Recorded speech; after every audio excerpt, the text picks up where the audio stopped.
once again, fantastic service from the support team at 17D. Cannot fault them. Had a couple of emails to and fro today just to confirm a couple of bits. And yes, the buffers have been upgraded. They decided that they would design and make a more appropriate buffer for this particular wagon, which does not match the standard buffer that they used to do. However, they hadn't updated the buffer beams as such. I believe, I may be wrong, but the impression I got from the email was that they will update the CAD file in the future. They had offered to take the buffers back and send out the old style buffers, but no, that's fine. I can drill new holes in the buffer beam. So let's have a look at how I'm going to do that, because it just might be of interest. I'm using the buffer stock as a template, but as you can see, I would not be able to drill through using that as it is. So I have dismantled one of them. I've also turned a little peg and tapped it the same size as the bolt that holds the buffer on, so that little ring on the bolt will fit inside the buffer beam. I'll show you what I mean. So again, this is still just resting in place. It will drop out if I wanted it to. That little peg can go in that hole there. Oh, it's gone too far, but there you go. That will keep it in line in the centre of that hole. While I spot one hole, I can then put a pin in and then drill the other three, and then do the other three the same. Now what I'm going to do is drill and tap for a bolt in the frame, put the bolt through, maybe even put some Loctite on it eventually, or just thread it through and then tack weld it on the back, because we'll have to see how much space there is for these ones. But by doing that, I can then just secure the buffers on with nuts on the outside, which should look about right. So there we go. I drilled and tapped one hole and then bolted the buffer on with that one drilled and tapped hole, to then spot drill the other three. So now I can take the buffer off, as I have here, fully drill and then tap the holes, ready to bolt it on. And there are the buffers sitting on the studs, which I've just screwed through from the other side, and it puts them just enough outboard that they miss the main frame. If they didn't, then I would have considered just putting a couple of notches in the frame to clear the bolt heads, and the main screw goes through that hole there. So I haven't put the nuts on because I'm going to take them off in order to weld it into place, and then it can all go together properly. I've just got to finish the other ones at this stage as well. And there we go, welded in place. I fused the joint on the corner, and then a small fillet to the frame, fillet to the stretcher, fillet to the stretcher, fillet to the frame. Done that both ends. Now just to put the buffers back on, and then the wheels, I think we're almost there. So next up we've got the axles. Now I've already glued these in. The axle boxes, the ball races were loose. They were a nice fit in the axle box, but they dropped in. So a little bit of Loctite and they will stay put. They're a nice fit in the slot. I've dropped some bolts through already so that they're already in, because it's difficult from the other side. Once the wheels are in place, that is. Obviously you can see I've turned the wagon over because I did try this at the other end with the wagon all the other way up and it was useless. Now before I put the wheels in, I'm going to drop the springs over those spigots.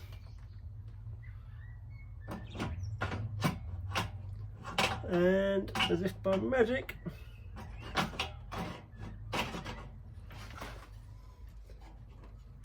make sure the spring's on the peg on the axle box. Then the keep goes over the top or over the bottom, depending on how you're thinking about it. And stick a couple of nuts on.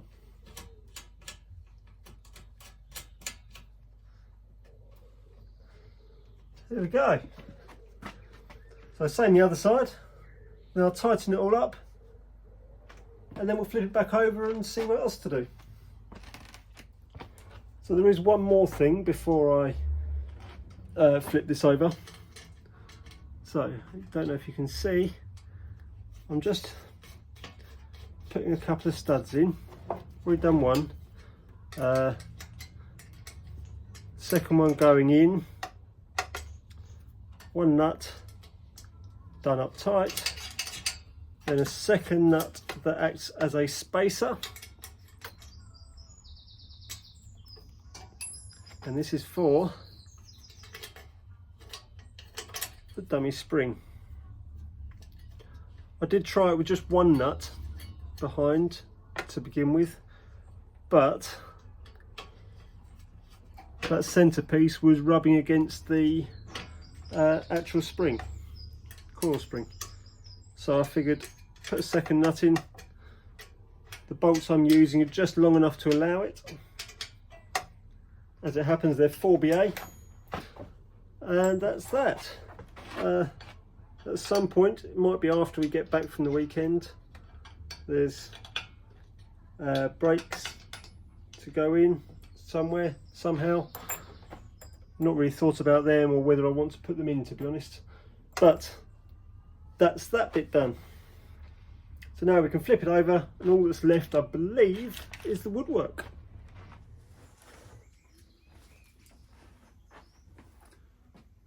So there we go. In that last bit that you saw, I hadn't put the buffers back on either. I had forgotten about them. I went to flip it over, or flipped it over, and thought, oh, I forgot them. So they are now on. But we have this woodwork to look at. Shall open it without damaging it.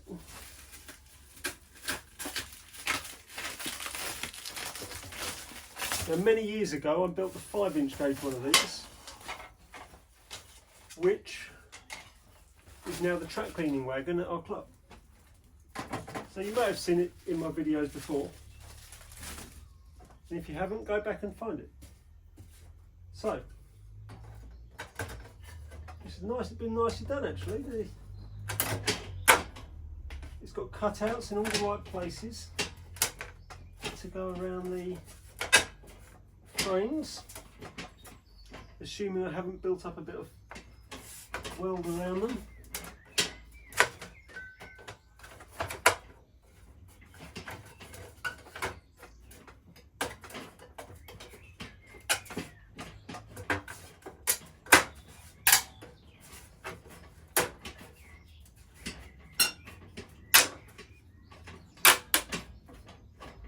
There we go.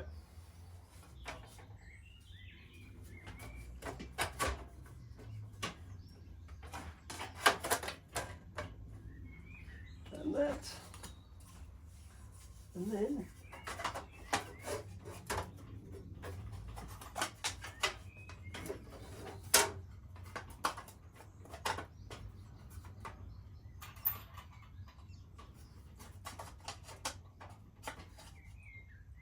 that one's not quite fitting. Let's just check if the other one's any better.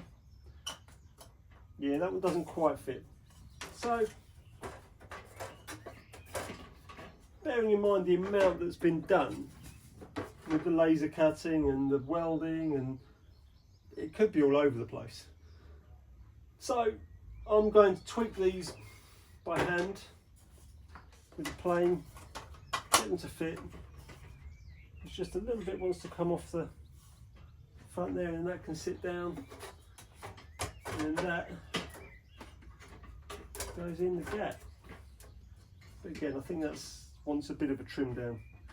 So I'll get these done, but generally that's it finished. Doesn't go this end. No. So yes, I will get these fitted and I'll be back in a moment. Don't go anywhere.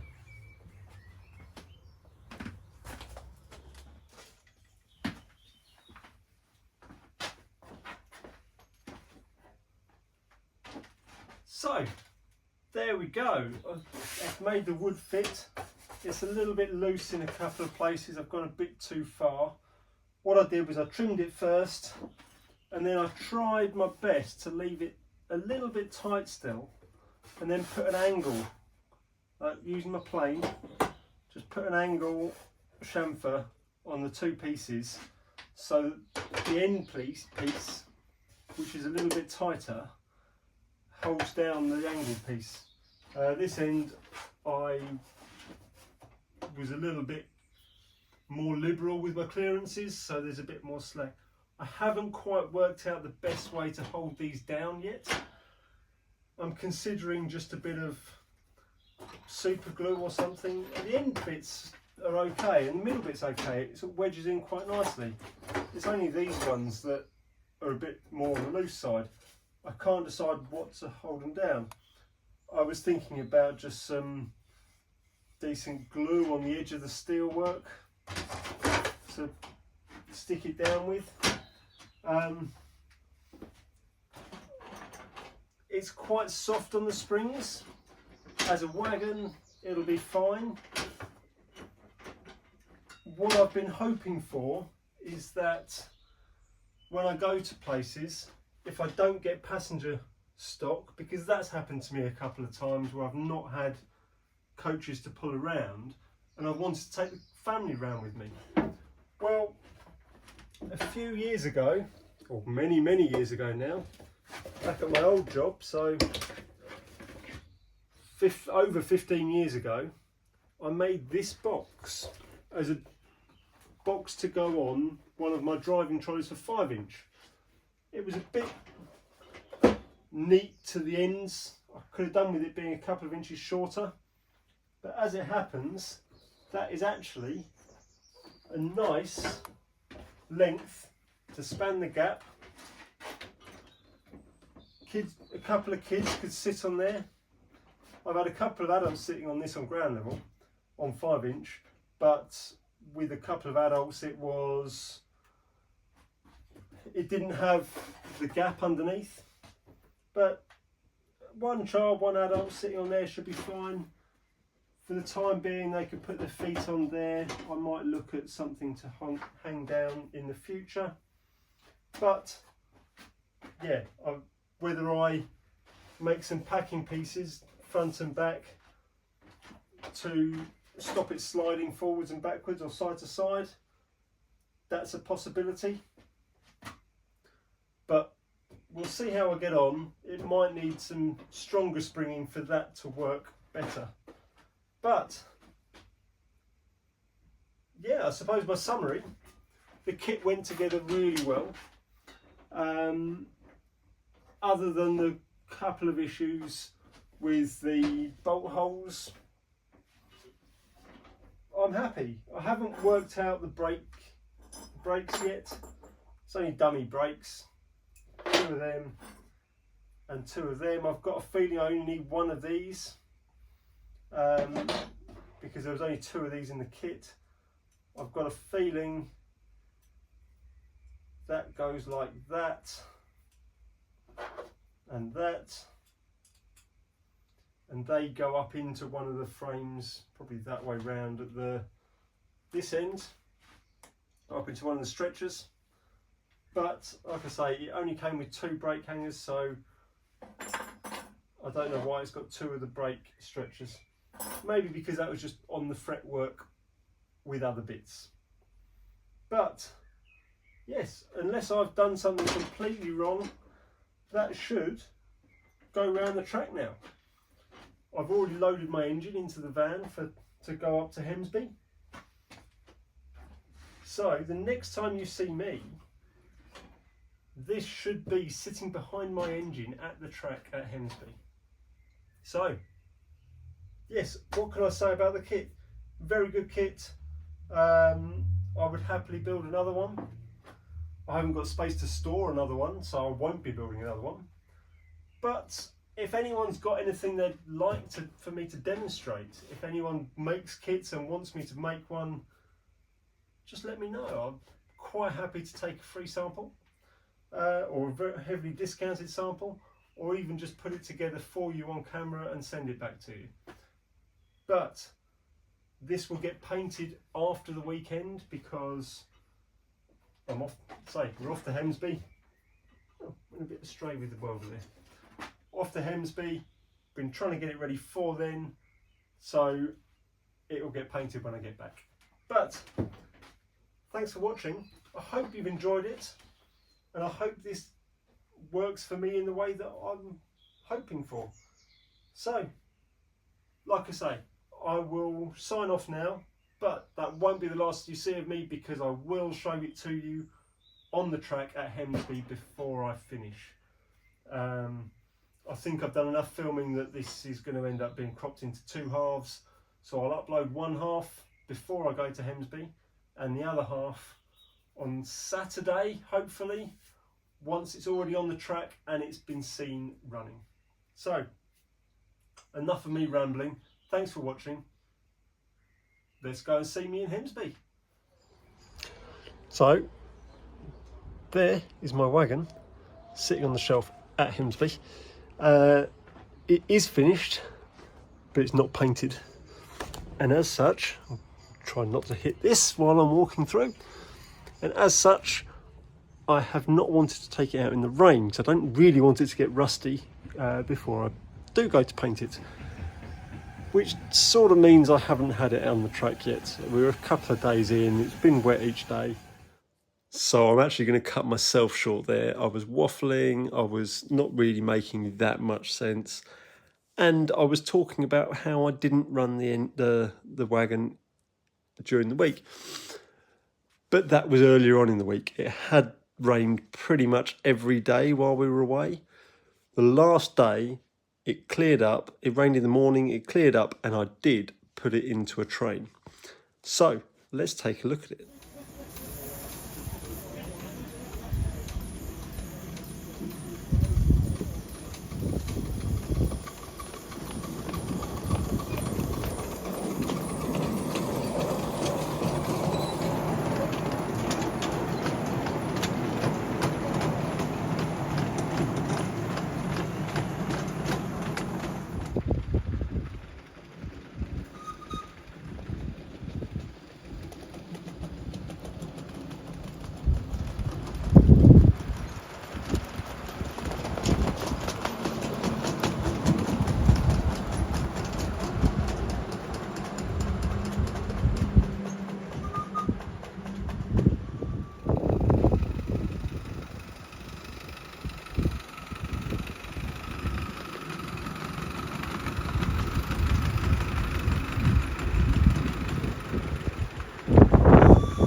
So there we go, it performed pretty well. Only thing left to do is paint it. It's going to go black. wasn't planning on showing you that, but I will get around to it at some point. So I hope you've enjoyed the build. It did go together really quick. Super impressed with the kit. And to be honest, once you consider you're getting the axles, the wheels, the axle, everything, to be able to build a full wagon, running wagon. Okay, you need to add springs for the hooks, and you add rivet detail and a few nuts and bolts here and there. But I do think it's pretty good value for what it is. So yes, thanks for watching, and I do hope it's been of use to you, and I look forward to being back soon. So take care.